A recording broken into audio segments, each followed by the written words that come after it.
Sir మీ పేరు? నా పేరు అనూప్ కుమార్ అండి. ఎక్కడి నుంచి సార్? నేను హైదరాబాద్ నుంచి వచ్చానండి. సమ్మిట్ ఎలా అనిపిస్తా ఉంది? సమ్మిట్ లో గవర్నమెంట్ ఇచ్చినటువంటి ఇన్విటేషన్స్ కానీ లేదంటే మిమ్మల్ని ఇక్కడ తీసుకొచ్చినటువంటి ఈ సమ్మిట్ ఏర్పాట్లు కానీ ఎలా ఉన్నాయి సార్?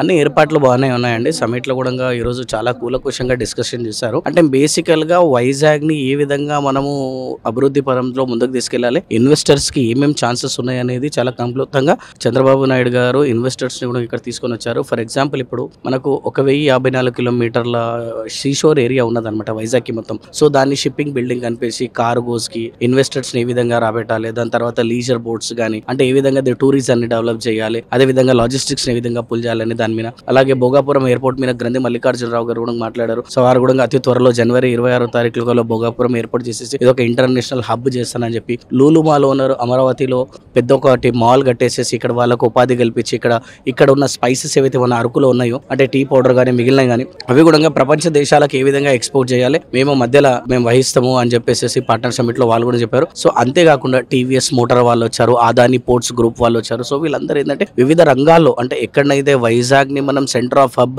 ఏదో చేస్తామో వివిధ రంగాల్లో ఇన్వెస్ట్ చేయడానికి ప్రతి ఒక్కరు ముందరికి వచ్చారు.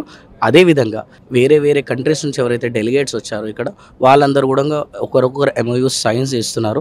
సో ఏ విధంగా మనము ఇక్కడ వైజాగ్ ని మనం ఇన్వెస్ట్మెంట్ చేయొచ్చు, గవర్నమెంట్ కూడా సానుకూలంగా ఉన్నది. అంటే ల్యాండ్ అలాట్మెంట్స్ చేస్తాము, మీరు ఏమైనా చేయాలనుకుంటే ఇక్కడ మీకు మేము సింగిల్ విండో ద్వారా ఇమీడియట్ పర్మిషన్ ఇప్పిస్తాము. సో అది ఇదని చెప్పేసి వాళ్ళు చేస్తే సో ఇక్కడికి వచ్చిన డెలిగేట్స్ ఇంటర్నేషనల్ డెలిగేట్స్ కానీ యూరోపియన్ డెలిగేట్స్ కానీ ఎవరైతే వచ్చారో సో అందరూ ప్రతి ఒక్కరూ సంతోషంగా ఈరోజు ఎంఓయూ సైన్ చేస్తున్నారు. సో వాళ్ళ సెషన్స్ ఏంటున్నారు అంటే వాట్ ఎగ్జాక్ట్లీ గవర్నమెంట్ ఇక్కడ నుంచి ఏం చేస్తుంది, వాళ్ళు ఏ విధంగా ఇన్వెస్ట్మెంట్ చేయాలనే దాని మీద మీరు ఫస్ట్ మాకు ఓకే చెప్పండి, దాని తర్వాత మేము వెనకాలనే పడతాం, అంటే మీరు ఫాలోఅప్ చేయాల్సిన అవసరం లేదు, మేమే ఫాలోఅప్ చేస్తాం అనే విధంగా ఈరోజు సదస్సు నడుస్తున్నది. ఇంకా కొన్ని సెషన్స్ పెండింగ్ ఉన్నాయి ఈ రోజు రేపు. ఆ సెషన్లో ఇంకా ఎవరెవరు కొత్త వాళ్ళు వస్తారు, ఎవరు ఏ కైండ్ ఆఫ్ ఇన్వెస్ట్మెంట్ చేస్తారు అనేది చూడబోతున్నాం.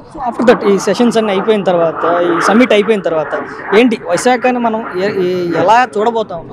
ఇన్ని రోజులు విశాఖ ఉక్కు మా హక్కు అని ఖాళీ ఒక ఉక్కు దాకానే ఉండే, కానీ ఇప్పుడు ఏంటంటే విశాఖకున్న 1053 కిలోమీటర్లు ఏదైతే సీషోర్ ఉందో దాన్ని అభివృద్ధి చేసి ఇక్కడ యువతకు ఉపాధి ఇవ్వాలి, సైమల్టేనియస్ గా ఆంధ్రప్రదేశ్ ని ఏ విధంగా డెవలప్ చేయాలనే దాని మీద మెయిన్ ఫోకస్ ఉందండి. అదే విధంగా మనకు రామ్మోహన్ నాయుడు గారు ఇప్పుడు సివిల్ ఏవియేషన్ మినిస్టర్ ఉన్నారు కాబట్టి ఎన్ని ఎయిర్పోర్ట్లు ఇక్కడ తీసుకుని వస్తే అంత ఫీజిబిలిటీ లాజిస్టిక్ ఉంటుంది. ఇప్పుడు ఈ రోజు మనకి ఇక్కడ ఒక ఆడిటోరియం లేదు, అంటే ఒక గార్డెన్ లో మనం ఓపెన్ టెర్రస్ మీద వేసుకున్నాము. అదే రిషికొండలో ఏంటి ఒక పెద్ద కన్వెన్షన్ కట్టేసేసి అంటే ఇక్కడికి రావడానికి కూడా ట్రాన్స్పోర్టేషన్ ఈజీ ఉండాలి. ఇంటర్నేషనల్ డెలిగేట్స్ ఏంది కొందరు హైదరాబాద్ వచ్చి హైదరాబాద్ నుంచి ఇక్కడికి రావడానికి అయ్యింది. సో అట్లా ఒక ఇంటర్నేషనల్ ఎయిర్పోర్ట్ ఇంకా వేరే ఇప్పుడు 7 ఎయిర్పోర్ట్లు ఉన్నాయి, ఇంకొక ఎయిర్పోర్ట్లు ఇంప్రూవ్ చేసేస్తే ఇక్కడ లాజిస్టిక్స్ అనేది పెరుగుతుంది, మూవ్మెంట్ అనేది పెరుగుతుంది అనే ఆలోచనలో ఉన్నారు. సో అంటే ఓన్లీ హైదరాబాద్ అంటే ఐటీ అయింది, అంటే విశాఖపట్నం ఐటీ కాకుండా బిజినెస్ హబ్ గా ఏ విధంగా ముందుకు తీసుకెళ్లాలనే దాని మీద కూలంకషంగా చర్చలు జరుగుతున్నాయి. అదే విధంగా ముందరికెళ్ళి వచ్చే రోజుల్లో భవిష్యత్తులో ఇంకో 3-4 ఏళ్లలో ఇక్కడ యువతకు మొత్తము అంటే ఆ క్యాబ్లు స్విగ్గీలు జొమాటోలో నడపకుండా ప్రతి ఒక్కరికి పోర్ట్లలోనో ఏవియేషన్లోనో ఏదో ఒక ఇండస్ట్రీలోనో ఉపాధి కలిగి అందరూ ఇక్కడే సుఖ సంతోషాలు ఉండేటట్టు చూసే విధంగా ప్రణాళికలు నడుస్తున్నాయి. సార్ ప్రజెంట్ సమిట్ చూస్తా ఉన్నాం, రాష్ట్ర వ్యాప్తంగా కూడా ఈ సమిట్ ఇప్పుడు ప్రస్తుతం నేషనల్ వైడ్ గా ఈ సమిట్ వైపే చూస్తా ఉన్నాం, అందరూ కూడా రాష్ట్రంగా ఆంధ్రప్రదేశ్ వైపే చూస్తా ఉంది. సార్ ఏంటి సమిట్ ఎలా జరుగుతా ఉంది, సమిట్ కి సంబంధించినటువంటి ఏర్పాట్లు ఎలా చేశారు? విశాఖపట్నంలో 3వ సమిట్ జరుగుతుంది. ఎందుకంటే గతంలో ఫస్ట్ టీడీపీ గవర్నమెంట్ లో ఒకటి జరిగింది, వైఎస్ఆర్ గవర్నమెంట్ లో కూడా సబ్మిట్ చేశారు. ఇవాళ డిఫరెంట్ గా ఈ సమ్మిట్ అనేది సీరియస్నెస్ తో ఒక ప్లానింగ్ తో ఒక బాధ్యతతో చంద్రబాబు నాయుడు గారు గాని లోకేష్ గారు గాని ఈ తీసుకునే విధానం గాని ఈవేళ అనుకున్న కంటే ఎక్కువ మంది వాళ్ళు ఇచ్చే ప్రజెంటేషన్, ఈ రాష్ట్రం మీద ఉన్న అభిమానం, ఈ రాష్ట్రంలో పెట్టుబడి పెడితే బాగుంటుందని ఒకే ఒక ఉద్దేశంతో ఈవేళ చంద్రబాబు నాయుడు గారు ఇచ్చిన అవకాశాన్ని అదర్ కంట్రీస్ నుంచి వచ్చి ఈవేళ మన కంట్రీకి స్వాగతం చెప్పే పరిస్థితి వచ్చిందంటే చాలా గర్వకారణం. అందులో సమ్మిట్ లో కూడా టోటల్ గా ఇప్పటి వరకు సెంట్రల్ గవర్నమెంట్ నుంచి ఒక రాష్ట్రం నుంచి పెద్దలు గాని, సెంట్రల్ గవర్నమెంట్ నుంచి మినిస్టర్లు గాని, లేకపోతే వైస్ ప్రెసిడెంట్ గాని సమ్మిట్ గాని హాజరయ్యారంటే చాలా సీరియస్నెస్ ఉంటుంది. ఒక మేయర్ గా మీరు వైశాఖాన్ని దగ్గరగా ఉన్న చూస్తుంటారు, అంటే అప్పట్లో ఉన్నటువంటి వైసీపీ గవర్నమెంట్ లో కానీ లేదంటే అంత ముందు ఉన్నటువంటి టీడీపీ గవర్నమెంట్ లో కానీ జరుగుతున్నటువంటి ఈ 3 సమ్మిట్స్ ని దగ్గర చూసుంటారు కదా. 2019 ముందు జరిగినటువంటి సమ్మిట్ కి ఇప్పుడు జరుగుతున్నటువంటి సమ్మిట్ కి ఏంటి సార్ డిఫరెన్స్ ఏంటి? దానికే చెప్తున్నాను, ఇప్పుడు సమ్మిట్ లో ఒక ప్లానింగ్ లేదు జగన్మోహన్ రెడ్డి గారి టైంలో.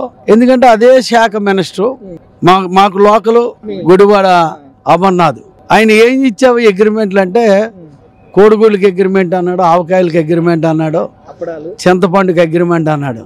కానీ ఇది అదర్ కంట్రీస్ నుంచి వచ్చి గూగుల్ నెట్ దగ్గర నుంచి ఈవేళ వచ్చిన ఇండస్ట్రీస్ కానీ ఈవేళ సోలార్ దీని మీద కానీ వచ్చే విధానం కానీ ఇది టోటల్గా ఇండియా లెవెల్లోనే పెద్ద ఈవెంట్. దాంట్లో చాలా విపరీతంగా అగ్రిమెంట్లు అవుతాయి. ఊహాలు దాటి ఈవేళ అగ్రిమెంట్స్ కానీ వర్క్ కూడా 6 నెలల్లో మొత్తం వర్క్ కూడా స్టార్ట్ అయ్యే పరిస్థితి ఉంది.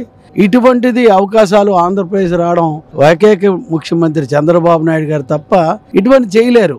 అంటే ఇదే మీరు చెప్పినటువంటి గుడివాడ అమర్నాథ్ చాలా సార్లు మాట్లాడారు సార్. ఇదైతే లాస్ట్ టైం జరిగిన సమ్మిట్ వల్ల దగ్గర లక్షల కోట్ల రూపాయల పెట్టుబడులు విశాఖను ఆకర్షించగలిగాం, లక్షల కోట్ల రూపాయల పెట్టుబడులకి ఎంఓఎల్ చేసుకోగలిగాం అని చెప్పి మీరు చెప్పినటువంటి ఐటీ మినిస్టర్ అప్పుడు అసెంబ్లీ సాక్షిగా మాట్లాడినటువంటి పరిస్థితి. నిజంగానే అన్ని లక్షల కోట్ల రూపాయలు పెట్టుబడి వస్తే ఎక్కడెక్కడ ఏర్పాటు చేశారు అవి? వాళ్ళు 2 సంవత్సరాలు వాళ్ళు కూడా గవర్నమెంట్ వచ్చాక 2 సంవత్సరాల్లో వాళ్ళు జరగడం జరిగింది.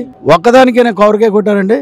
ఆఖరికి వారికి ఆవకాయ ఫ్యాక్టరీ కూడా కొరకాయ కొట్టలేని గుడివాడ అమర్నాథ్ ఉన్నాడంటే వీళ్ళు సమ్మిట్ లో ఏం చేశారంటే ఏ విధంగా వస్తాయో కలెక్షన్లు చూసుకోవడం తప్ప వీళ్ళు ఈ రాష్ట్రాన్ని చేయలేదని ప్రజలు నిర్ణయించారు. ఈవేళ చంద్రబాబు నాయుడు అనే వ్యక్తి రాష్ట్రాన్ని ముందుకు తీసుకెళ్లాలని ఒకే ఒక ఎజెండాతో ఈవేళ సమ్మిట్ ద్వారాగా కొన్ని 1000 కోట్లు వస్తే ఉన్న రాష్ట్రాలు మన రాష్ట్రాన్ని చూసి ఆలోచించే పరిస్థితికి వచ్చారు. ఈ రాష్ట్రంలో ఇంత తొందరగా గ్రోత్ వస్తుంది, దీనికి ఏ బేస్ మీద చంద్రబాబు నాయుడు గారు వెళ్తున్నారు, సెంట్రల్ గవర్నమెంట్ కూడా ఫుల్ సపోర్ట్ ఇస్తుంది అనేది ఆలోచనలో పడ్డారు. అలాగే అదర్ కంట్రీస్ నుంచి వచ్చిన ఇవాళ ఏంటంటే ఈవెంట్ కూడా ఎక్కడ ఏ బ్యానర్ లో కూడా ఒక చంద్రబాబు నాయుడు గారి ఫోటో కూడా లేకుండా వాడుతున్నారంటే ఈవెంట్ లా చేస్తున్నారు. ఈ ఈవెంట్ ఫైనల్స్ ఈవెంట్ విశాఖపట్నానికి దిశ మారింది. టూరిజం గాని అన్ని రేపు 1 సంవత్సరం 6 నెలల్లో విశాఖపట్నాన్ని చాలా సుందరంగా ఇంకా సుందరంగా చూస్తారు. అంటే ఈ సమిట్ నిన్నటిగా చూసాం. ఐటీ శాఖ మంత్రి నారా లోకేష్ కూడా కొన్ని పెట్టుబడులకి